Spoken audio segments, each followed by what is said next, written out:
on.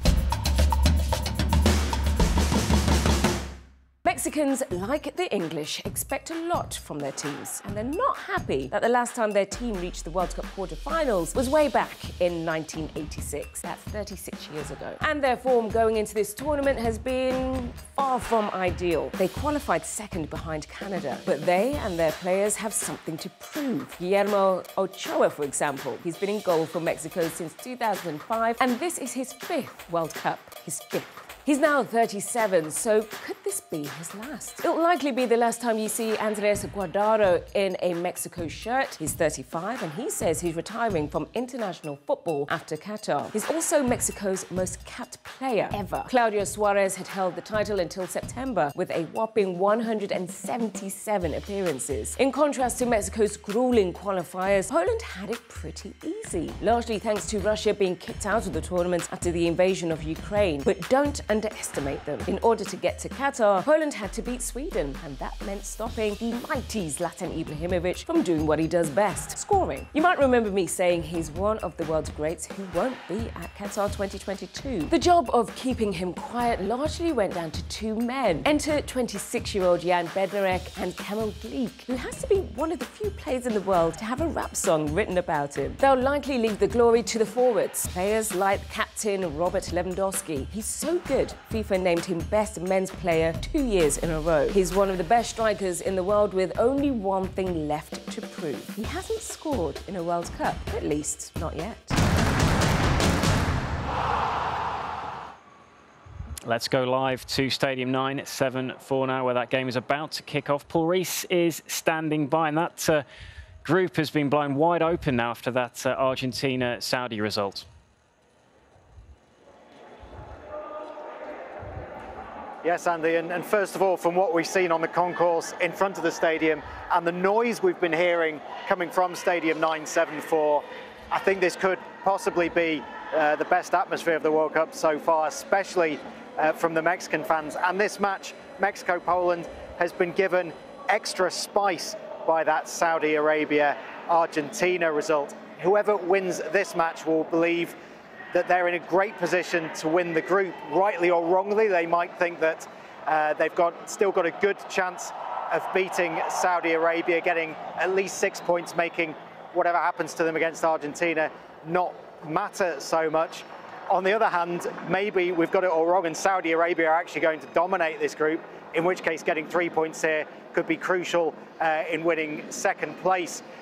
Mexico will probably feel that they're the favourites given their more successful recent World Cup history. Since they were banned from Italia in 1990, they've reached the last 16 at every single World Cup since then. Thank you for now, Paul. Gemma, I think ahead of this game, we kind of thought, well, this is like a playoff for second place, but we're all rethinking this group now, aren't we? Not only us, they were thinking the same too. So they were thinking this game could be crucial for them because they expected Argentina to beat or trash. And maybe they were thinking, we have to trash and score as many goals as possible to Saudi Arabia. Now the plan has changed.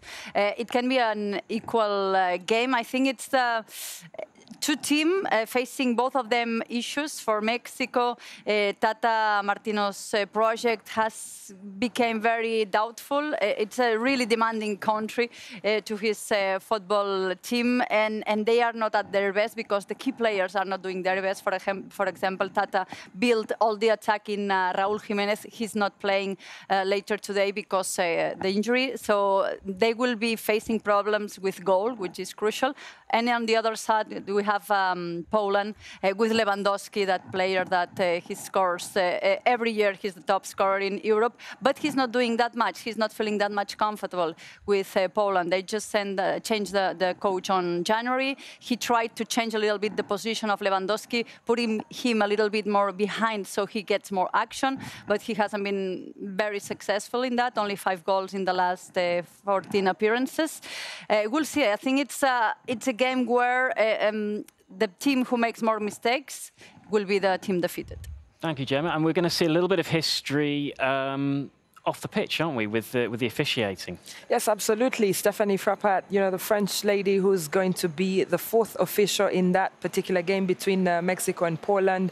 It's really amazing, really. You know, I've seen some of these female referees, you know, over the years officiating, and to see them at a men's World Cup for the first time in 92 years, not that I'm 100 years, but it's just a good story, and it's an inspiration for young girls who want to seek careers, you know, in football.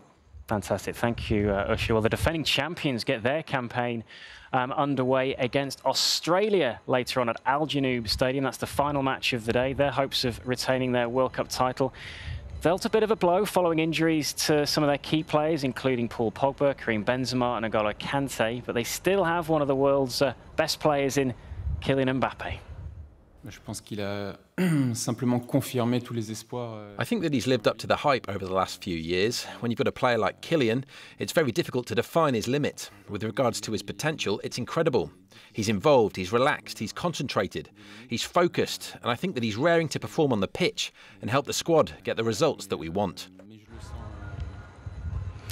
So, Gemma, in terms of the defending champions, they've come into this tournament. They've lost a couple of games to Denmark in the Nations League. They've got a lot of injuries, it seems. It's all doom and gloom. Everyone's expecting them to implode. Is it going to happen, or are they going to defy a few expectations? I don't know. It's difficult to say. It's not that they were a brilliant team in Russia, but they were very pragmatical, very efficient, and they managed, and very reliable. The first game I saw of France in Russia is like, okay, this team might be, it's not brilliant, but they might be the champions.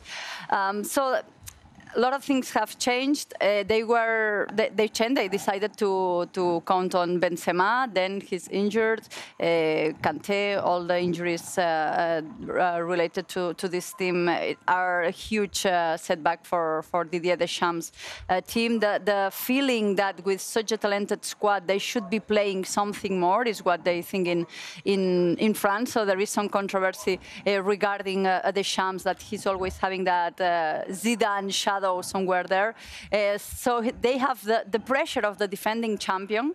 They are starting with an easy rival, and they could be facing something similar with that, what happened with Argentina, a lot of pressure. You really need to win this game because you are the defending champion, you're really great, you want to win this World Cup, and you're playing against Australia. So we will